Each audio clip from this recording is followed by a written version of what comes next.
Pinuntirya ako ng mga babae ko na disipulo. Sinabi ni Old C kay Murongki, pinuno ng Murong clan. Tumugon si Murongki, hindi pa ako patay ngunit ang boses na yon ay, lumulutang si Bai Qingling sa langit, ang buwan sa itaas niya ay dugo pula.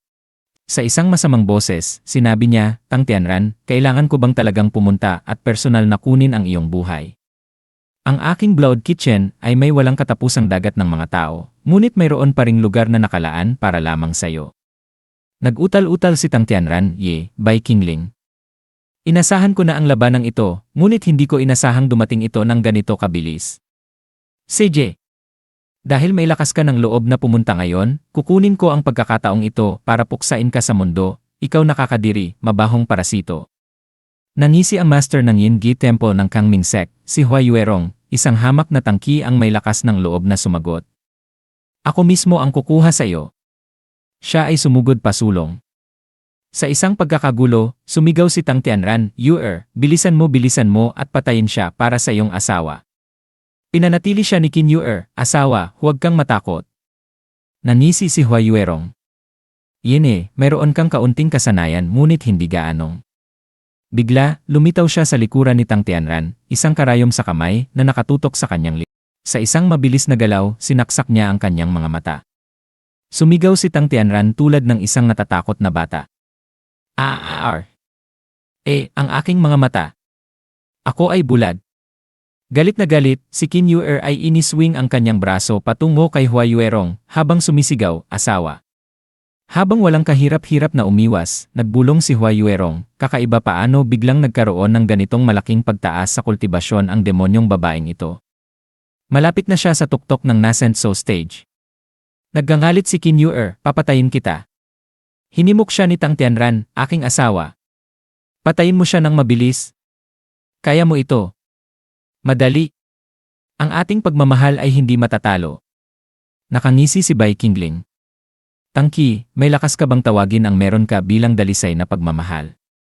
Tumingin kay Hua Yuerong, inutusan niya, iwan mo ang natitira kay senior brother. Kailangan ng Blood Kitchen ng mga talento tulad nila. Nalunok ni Qin Yuer ng mahirap. Gulp. Qingling Demon Lord. Kahit ang aming Grandmaster, gamit ang lahat ng kanyang lakas, ay nakaiwan lang ng isang putol na espada sa kanya. Ano-ano ang maaari kong gawin? Natawa si Bai Qingling. Naalala kita, Qin Yuer. Hindi ba ay mayroon ka pang kaunting pagkakamulat? Iyon ay mas mabuti na kaysa kay Tangki. Nanisi si Tang Tianran na umiiyak pa rin sa sakit, sumigaw, hindi. Binulag nila ako. Ito ay hindi matitiis. Aking asawa, kailangan mong gawin silang magbayad. Naghigpit ang ekspresyon ni Qin Yuer. Bumitaw siya ng isang matinding sigaw. Pagkatapos, sa galit sa kanyang boses, ipinahayag niya, Bai Qingling. Mayroon ako ang anding skeletal body, ang iyong myriad good techniques ay walang silbi laban sa akin. Ngayon ang araw na kukunin ko ang aking paghihiganti. Sumugod kay Bai Qingling, senior brother. Hindi man lang kumilos si Bai Qingling, nangisi. Oh. Iyon ay medyo masama. Kalmadong inunat niya ang kanyang kamay at hinuli ang atake ni Qin Yuer na may pagtindig ng walang kahirap-hirap. Nagulat si Qin Yuer. Impossible. Ito ay ganap na imposible. Bai Qingling. Paano mo mahahawakan ang Ghost Flame Torrent? Paano mo may seize ang aking ghostly form mismo? Natawa si Bai Qingling. Bakit iyon ay imposible? Ako ang Spirit Master ng mga multo. Tumapak siya sa Ghost Flame Torrent. Nanginginig ang boses ni Qin Yuer. Mayroon ka ng innate formless demon body, paano mo rin mahahawakan ang isa pang innate spiritual form? Si Bai Qingling, sandaling nawala sa kanyang iniisip, naalala si Saint Singer, ang kanyang maliit na figura na nakausli mula sa kama. Nangisi siya sa kanyang sarili. Siyempre, nakuha ko ito mula sa disipulo ng isang kapwa kultibador gamit ang isang system item. Bakit ko sasabihin sa yon? Pagkatapos, lumamig ang kanyang boses. Ang dahilan ay simple. Ako ang demon god na itinakda na maghari sa itaas ng myriad races at ng mga langit. Sinikipan niya ang kanyang espada ng mahigpit. 10 Hells Demon Slash, pang-anim na slash. Sa isang mabilis na galaw, inaktibo niya ang kanyang teknik. Execution Demon. Lumawak ang mga mata ni Qin Yuer sa takot. Bago siya makarekasyon, ang talim ni Bai Qingling ay tumagos sa kanya tulad ng mainit na kutsilyo sa mantikilya. Nagdisintegrate ang kanyang demonyong katawan. Siya ay bumagsak sa lupa. Desperadong tumawag si Tang Tianran, "Aking ginang." Sa kanyang huling hininga, nagbulong si Qin Yuer, "Napakawalang kwenta ko, hindi ko napuksa ang iyong malakas na kaaway. Nabigo kita." Nangisi si Tang Tianran, "Tama, nabigo mo ako. Alam mo ba kung gaano karaming pagsisikap ang ini-invest ko, si Tang Tianran, sa'yo? Lumuhod pa ako sa harap ng fierce teacher Taoist para lang palakasin ka. Ang Bai Qingling na ito, totoo bang ganoon siya kahirap patayin? Hindi bale, wala na akong ibang pagpipilian kundi gamitin ang molting life sikada na ito na binili ko sa malaking halaga. Aalis muna ako." Sumigaw si Qin Yuer, "Paano ang ating sumpa na manatiling magkasama hanggang sa dulo, kahit sa kalaliman ng underworld?" Nangutya si Tang Tianran. "Naniniwala ka talaga doon? Mamatay ka na mag-isa." Bigla, ang kanyang ulo ay naputol, malinis na hinati na parang laser na tumagos sa yelo. Bumitaw siya ng isang matinding sigaw, "Ah! Sobrang sakit!" Nakangisi si Bai Qingling. "Kahangahangang kasanayan, junior sister." Nanginginig si Tang Tianran. Hindi ako pwedeng pumasok sa blood refining hall. Mas gugustuhin ko pang bigyan ang aking sarili ng mabilis na kamatayan." Sinunggaban niya ang kanyang espada, itinapat ito sa kanyang leeg, ngunit bago siya makagalaw, si Hua Yuerong, ang master ng Yin Gi Temple ng Kangming Sect, ay bumanat ng isang mabilis na sipa, na tumama sa kanyang mukha tulad ng latigo at inalis sa kanya ang kanyang sandata. Sumigaw si Tang Tianran, "Ah!" Tumingin si Bai Qingling kay Qin Yuer. "Qin Yuer, tila mayroon ka naman kahit papaano ng pagkakamulat kapag hinarap mo ako. Papayagan kita na sundan ang iyong asawa sa underworld. Ituring ito bilang aking huling kabaitan sa iyo." Matagal na tiningnan ni Qin Yuer si Bai Qingling. Pagkatapos, kinuha niya ang nahulog na espada ni Tang Tianran. Nagbulong siya, "Maraming salamat, Demon Lord." Itinaas ang espada, umiti siya ng marahan. "Asawa, bagamat napakawalang puso mo kahit ngayon, mahal pa rin kita. Magsama tayo magpakailanman." Sa sandaling iyon, iniswing niya ang talim.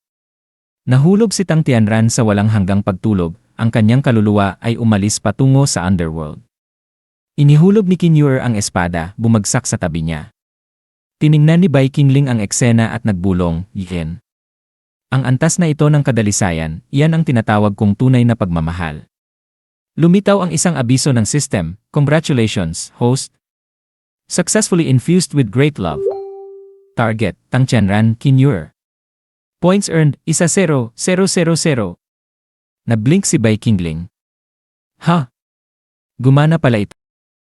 Kanilang kalesa, nagbulong siya ng malakas, napuksa na ang Tang family. Madaling naayos ang Kunlun clan. Sa Black Moon City, 2 pamilya na lang ang natitira na tapat sa Supreme Sect.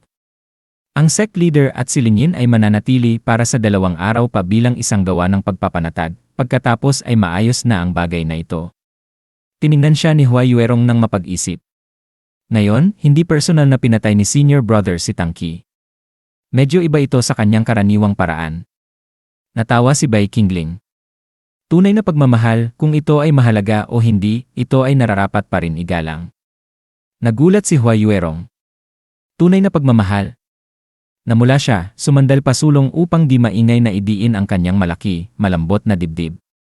Pagkatapos, sa isang mapanudyo ng ngiti, nagtanong siya, "Kaya maniniwala ba ang senior brother na ang gayong bagay ay maaaring umiral sa paligid niya?" Nakangisi si Bai Qingling. "Ano sa palagay mo?" Ibinaling ni Hua Yuerong ang kanyang tingin. "Ako." Naiintindihan na ni Rong-er. Ang hinahanap ni senior brother ay ang pinakadakilang daw, bakit siya mababahala sa mga maliit na emosyon? Tumingin si Bai Qingling sa labas ng bintana. Bakit niya pa rin pinapanatili ang alaala mula sa Flame Demon Tower? Nag-freeze si Hua Yuerong, lumawak ang mga mata sa gulat. Tumingin siya kay Bai Qingling, pagkatapos, nang walang pag-aatubili, ibinuhos niya ang kanyang mga braso sa paligid niya, pinipress ang kanyang mainit, malambot na dibdib laban sa kanyang katawan. Umubo si Bai Qingling. "Ubo. Hoy, ano ang ginagawa mo?" Biglang, isang masayang boses ang pumutol. Sumilip si Saint Singer sa loob ng kalesa, ang kanyang mukha ay nagliwanag sa kasiyahan. Ang kalesa ni Master. Taos-pusong tinatanggap ni Xinger ang pagbabalik ni Master. Gayunpaman, sa kabila ng pagkakagambala, patuloy na kumakapit si Hua Yuerong kay Bai Qingling. Pinipress ni Saint Xinger ang kanyang malaki na dibdib laban kay Bai Qingling at sinabi, Master. Miss na ni Xinger si Master. Nanginginig ang kanyang boses sa kasiyahan. Nagtanong ako sa pangunahing sekta, at doon ko lang nalaman na pumunta ka sa Black Moon City. Lumuha ang kanyang mga mata habang nagsimangot siya. Bakit hindi mo isinama si Xinger? Dahil ba hindi mo na ako gusto? Tumugo ng isang kalmadong boses, matatapang ngunit malumanay. Si Hua Yuerong, ang master ng Yin Gi Temple ng Kangming Sect. Huwag kang mangarap. Magpigil ka. Seryosong tiningnan ni Bai Qingling si Hua Yuerong at sinabi, hindi pa tapos ang bagay ngayong gabi. Lumawak ang mga mata ni Saint Xinger sa gulat habang tinitingnan niya ang leg ni Bai Qingling. Nakita niya ang isang sariwang kiss mark. Tahimik siyang nag-freeze. Pagkatapos, bigla, ngumiti si Saint Xinger at sinabi, okay. Magiging mabait si Xinger. Samantala, dalawang figura ang nanatili sa Black Moon City. Pumutol ang isang boses, nagsalita si Ye Hongyi, Lingyin, ano ang iniisip mo noong labanan? Ang tono ni Tantay Lingyin ay matalim at mapagkumbaga. Habang nakikipaglaban ang amang Diyos sa babaeng bangkay, sinubuhan mong sumugod sa battlefield. Ang kanyang matalim na tingin ay nakakandado sa kanya. Kung hindi kita pinigilan, balak mo bang magpakamatay? O maasa kang gamitin ang kaguluhan para atakihin ang amang Diyos? Nagliit ang mga mata ni Ye Hongyi. O, at ginamit mo pa ang Shadow Stealing Pearl para lihim na makipag-ugnayan sa iyong senior sister. Lumamig ang kanyang boses. Plano mo bang magtaksil sa amin? Mabigat na katahimikan ang bumagsak sa hangin. Biglang, inaktibo ni Tantay Lingyin ang kanyang kasanayan na nakikipag-ugnayan kay Ye Hongyi. Sumigaw siya, Lingyin. Ano sa palagay mo ang ginagawa mo? Paano ka naglakas ng loob na labanan ang iyong nakatataas? Bumaba ang kanyang boses sa isang mapanganib na bulong. Huwag mong isipin na hindi kita papatayin. Nagkakuryente ang tensyon sa pagitan nila. Ang tanging dahilan kung bakit hindi ko pa ay dahil sa Mirror Flower Seal. Kung papatayin kita ngayon, mararamdaman ko rin ang sakit ng kamatayan. Dahan-dahang huminga si Lingyin at sinabi, kung ganoon lutasin muna natin ang Mirror Flower Seal. Lumayo siya. Lumawak ang mga mata ni Ye Hongyi sa gulat at kalituhan. Ha? Tumingin si Tantay Lingyin pabalik sa kanya at sinabi, tama ang hula mo. Nagharden ang kanyang tingin. Simula nang masaktan si Master, pinaplano ko nang patayin siya. Hindi niya nginig ang kanyang boses. Kung ikaw ay magagalit sa akin dahil dito, sect leader. Pagkatapos ay ang Lingyin ay makapagbabayad lamang ng kanyang buhay. Ibinaling ni Ye Hongyi ang kanyang tingin at sinabi, Lingyin, noong bumuo tayo ng seal na ito, bata at hangal pa tayo. Isang bakas ng pagsisisi ang kumislap sa kanyang mga mata. Hindi natin kailanman natutunan kung paano ito buksan. Handa ka bang gawin ang panganib na yon para tapusin ang mga bagay dito kasama ako? Nagniningning ang mga mata ni Tantay Lingyin sa determinasyon. Habang buhay si Master, ang landas na ito ay palaging hindi maiiwasan para sa akin. Huminga siya ng malalim. Nakapagdesisyon na ang aking isip. Unsealing incantation, begin. Biglang sumabog ang isang bugso ng enerhiya. Nagring ang boses ni Ye Hongyi sa alarma. Lingyin! Nang mabasag ang seal, sumigaw siya, hindi. Isang nakakatakot na sigaw. Hindi ganoon ang dapat na paraan ng pagbubukas ng seal. Makakain ka ng backlash. Nagulat sa sakit si Tantay Lingyin. Yuf! Nabura ang kanyang paningin. Isang solong iniisip ang kumalap sa kanyang isipan, sa huli lahat ng ito ay aking sariling gawa.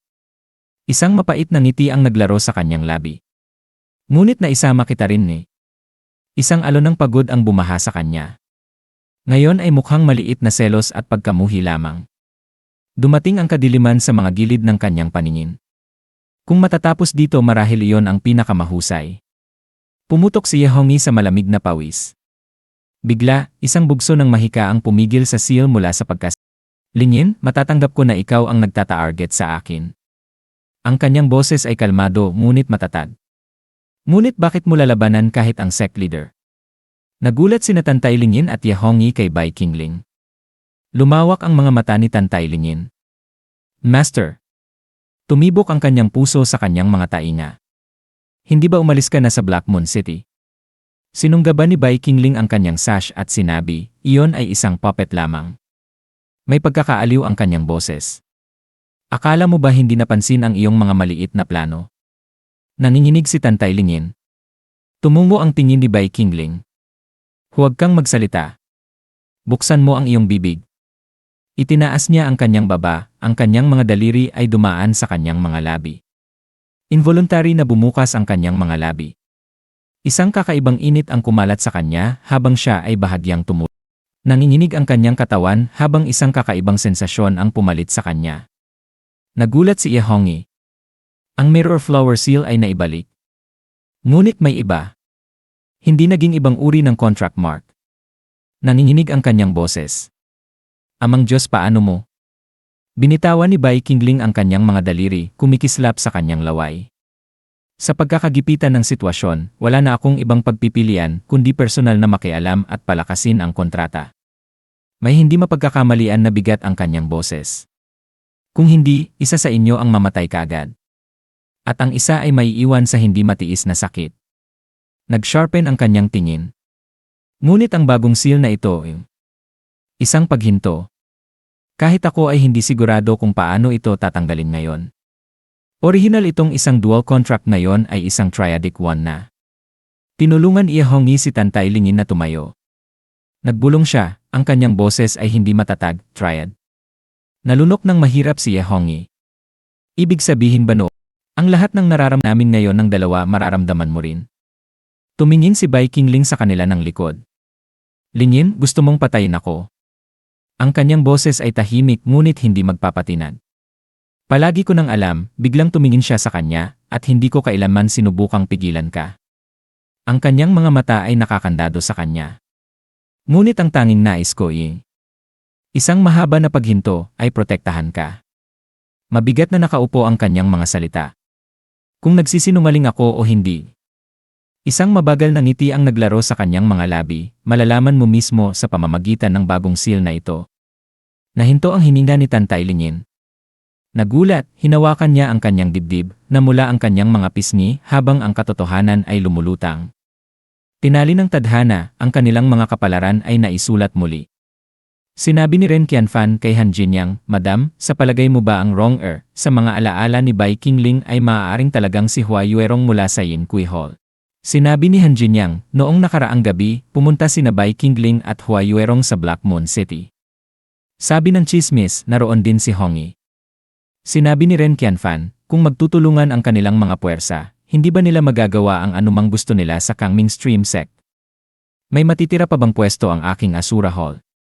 Binuksan niya ang pinto at sinabi, hindi, kailangan kong makita ang Supreme. Biglang, sinabi ni Bai Qingling, Hallmaster, Ren, nagmamadali kang lumabas. Sinabi ni Ren Qianfan, ikaw. Bai. Bigla, itinulak ni Han Jinyang si Ren Qianfan palabas at sinabi, paalam siya nga, mag-ingat ka. Hindi kita hahatid. Tumingin si Ren Qianfan sa pinto nang nababagot at narinig niyang sinabi ni Bai Qingling, perpektong timing, may opisyal na negosyo ako sa iyong asawa. Hindi na kailangang magpresensya ang mga irrelevant na partido. Sinabi ni Ren Qianfan, ikaw pala. Naririnig ko na abala ka nitong mga nakaraang araw. Habang siya ay naglalagay ng kanyang mga medyas ng mapag-akit, ipinakita kay Bai Qingling ang kanyang malambot, makakapal na binti. Sinabi niya, naayos mo na ba ang lahat ng iyong mga gawain? Umubo si Bai Qingling at sinabi, aasikasuhin ng sect leader ang mga susunod na pangyayari. Wala akong intensyon na mag-overshadow sa kanya. Sinabi ni Han Jinyang, ngayon, napunta ka ba rito para sa negosyo o para sa kasiyahan lamang? Sinabi ni Bai Qingling, si Madam Ren ay isang mapaghiganti at matapang na figura sa demonic path. Sa ngayon, mayroon akong isang gawain na perpektong angkop sa iyo. Ang Demonic Alliance Conference, si Jitemi ng Huansi Sect. Sinabi ni Han Jinyang, siya ang target. Ngunit mayroon akong personal na sama ng loob sa kanya, at ang aking mahal na asawa ang dapat na humawak noon para sa akin.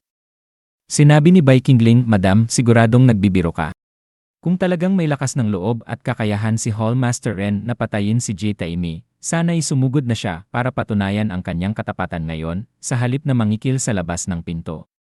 Nang nakikinig si Ren Qianfan sa pinto, sinabi niya, Gulp. Sinabi ni Han Jinyang, kaya sabihin mo sa akin, bakit hindi mo lang ako inalis kay Ji Taimi noong araw na yon?